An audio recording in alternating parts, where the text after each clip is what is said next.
Razieh. I am a PhD student at Northeastern University.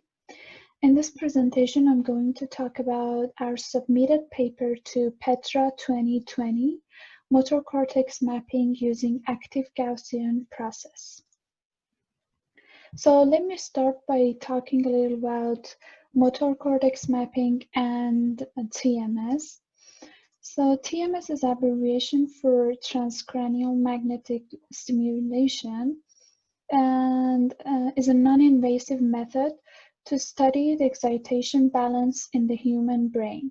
TMS can be used for mapping muscle topography by spatially sampling the motor cortex and recording motor evoked potential using electromyography. As you can see in this figure, the left one is the area that we are interested in stimulate to get this mapping, and the right one, it's shown that after TMS applied, a few seconds after that, peak-to-peak amplitude called MEP happens in EMG. So there are some different techniques for TMS mapping. For example, traditionally, data acquisition involved a time-consuming process in which repetitive stimulations are delivered at locations on a predefined grid, which leads to waste a lot of stimulation on areas that we are not interested in. Recently, our group has shown that more efficient mapping can be performed using user-guided selection of stimulation location based on real-time feedback of MEP responses. The strategy, however, still requires relatively high extensive sessions and, more importantly, human expertise in order to create a reliable maps.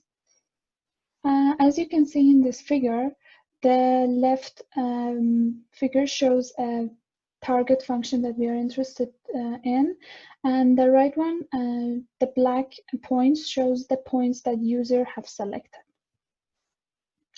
In contribution to this, we aim at reducing the time and expertise needed to create reliable motor cortex maps by selecting locations using active machine learning strategy. So our goal here is provide an accurate estimation of the TMS field with limited number of points or samples. Active sample selection. So active learning for field estimation has a lot of applications, such as optimal sensor placement. These problems cope very well with Gaussian process. They select a subset of space using some optimally criterion based on information theory like entropy and mutual information. These greedy point selections use the Gaussian process variance and tend to reduce the uncertainty across the spatial domain. So the problem here is when the field of interest is confined in a small region of the space.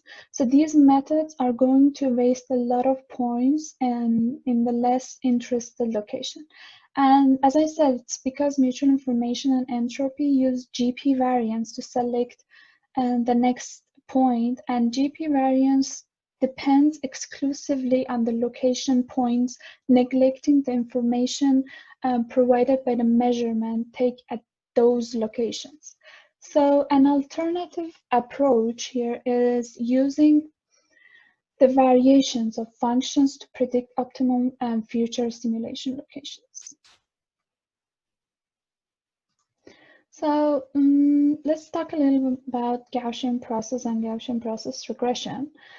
Given a set of input x and corresponding to the random function variable psi, GP put a prior joint zero mean distribution on psi given x. K here indicates a kernel function that we used exponential kernel. For prediction, having n training input and corresponding outputs, and a new point x star, GP provides a predictive distribution psi star given psi with mean mu star and variance of sigma star, which can be defined as follows. Now Gaussian process for TMS mapping. Consider that we have simulations at A point with respect outputs measurements psi A. We can obtain the GP estimation for the field by taking the mean of the GP like the previous slide.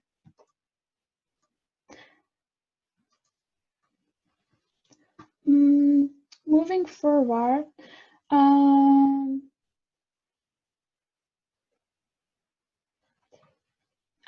to remind what our goal was, our specific objective here is to find the excitation area and stimulate in that area.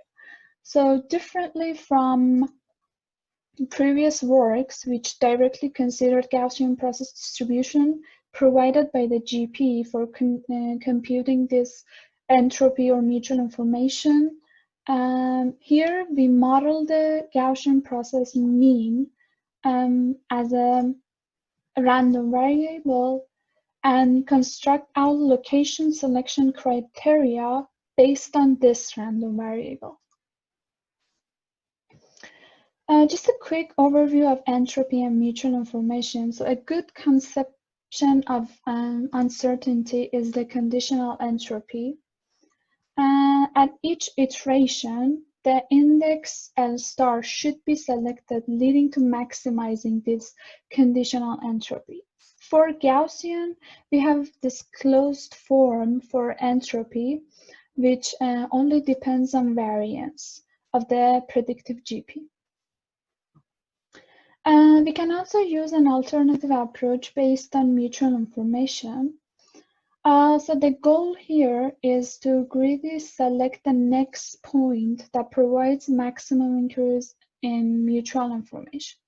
This leads to selecting the location provides this largest variation ratio. In this section, I will present our simulation of experimental results on one of the subjects. We compared 5 different methods: random, usual mutual information and entropy, and modified mutual information and entropy. And to assess the performance of the different algorithms, we used normalized mean square error between the target function and the predictive map. Here in figure 2, you can see on the left the target function, and on the right the user selected points, which we are here want to mimic. Figure 3 shows an estimated function and selected points by a random criteria. Here, figure 4 shows an estimated function and selected points by modified mutual information and usual mutual information. And figure 5 shows results for entropy, modified, and usual entropy. So when analyzing the selected points for all methods, the proposed strategy, modified mutual information and entropy, concentrated the selected locations in the region of interest, exactly mimicking the user point selections. And in figure 6, you can see the normalized mean square error for test algorithms. And table 1 shows the final NMSE between the target map and estimated map. Here we can see that after 150 points, modified entropy can reach a good estimation for map, which user can reach by 280. And That's a huge difference. So in conclusion, in this paper, we proposed an active Gaussian process strategy for TMS mapping. The proposed method modified the usual Gaussian process entropy mutual-based selection by modeling the GP mean as a Gaussian random variable, and the proposed method was able to mimic user expertise and increase time efficiency. And that was it. Thank you for your attention.